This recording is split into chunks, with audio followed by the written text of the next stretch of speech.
Assalamualaikum teman-teman. Halo, apa kabar semuanya?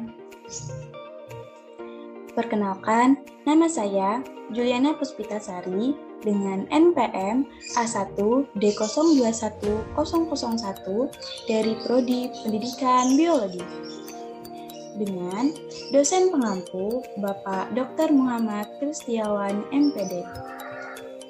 Nah, dalam video kali ini, saya akan melanjutkan materi tentang manajemen dalam pendidikan dan paradigma baru dalam mengelola pendidikan. Yuk kita bahas satu persatu. Yang pertama, ada manajemen pendidikan. Manajemen pendidikan adalah proses yang perlu diterapkan dalam dunia pendidikan agar tujuan dari pendidikan bisa tercapai. Manajemen merupakan sebuah proses perencanaan dan pengontrolan sumber daya agar dihasilkan sesuatu yang efektif. Jika dikaitkan dalam dunia pendidikan, maka tujuan akhirnya adalah pada pendidikan tersebut. Manajemen akan membentuk pendidikan tersebut menjadi lebih terarah sehingga hasilnya akan lebih baik. Kemudian, manajemen pendidikan merupakan suatu proses dari perencanaan, pengorganisasian, pengarahan, pengawasan, dan penilaian usaha-usaha pendidikan agar bisa mencapai tujuan pendidikan yang sudah ditetapkan sebelumnya. Adapun tujuan dari manajemen pendidikan ini, yang pertama, agar tujuan pendidikan tercapai dengan efektif dan efisien.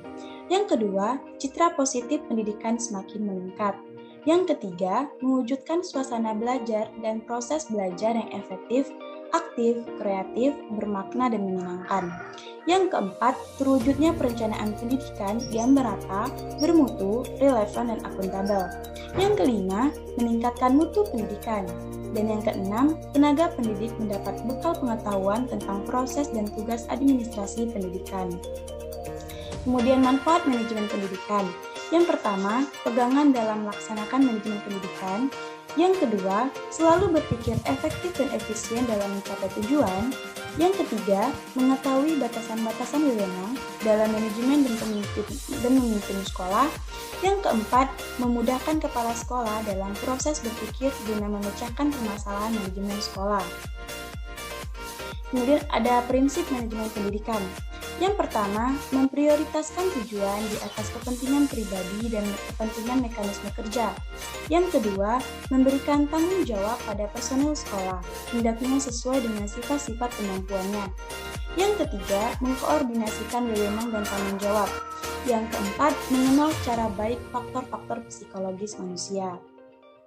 Kemudian yang kedua, paradigma baru dalam mengelola pendidikan. Paradigma baru pembelajaran adalah tata cara bertindak atau melakukan sesuatu dengan didasari oleh kegiatan berpikir di dalam batas-batas tertentu, supaya bisa berhasil dalam merubah tingkah laku manusia yang relatif menetap. Menurut Badan Standar Nasional Pendidikan 2010, mengemukakan bahwa paradigma pendidikan merupakan cara pandang dan proses memahami pendidikan nasional dalam bentuk pengamatan dan proses pencarian cara mengatasi permasalahan yang muncul dalam pendidikan nasional. Ada paradigma baru meliputi yang pertama, struktur bersifat horizontal.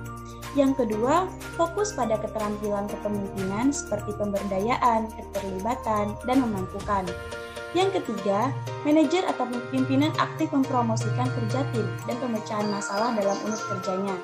Yang keempat, individu di setiap tingkat organisasi terlibat dalam proses perencanaan. Dan yang kelima, rencana operasional departemen terkait atau tak terpisahkan dan pengangguran sumber daya. Nah, itu saja materi yang bisa saya sampaikan dalam pembahasan kali ini. Terima kasih telah menonton. Sampai jumpa di pembahasan-pembahasan berikutnya ya. Wassalamualaikum warahmatullahi wabarakatuh.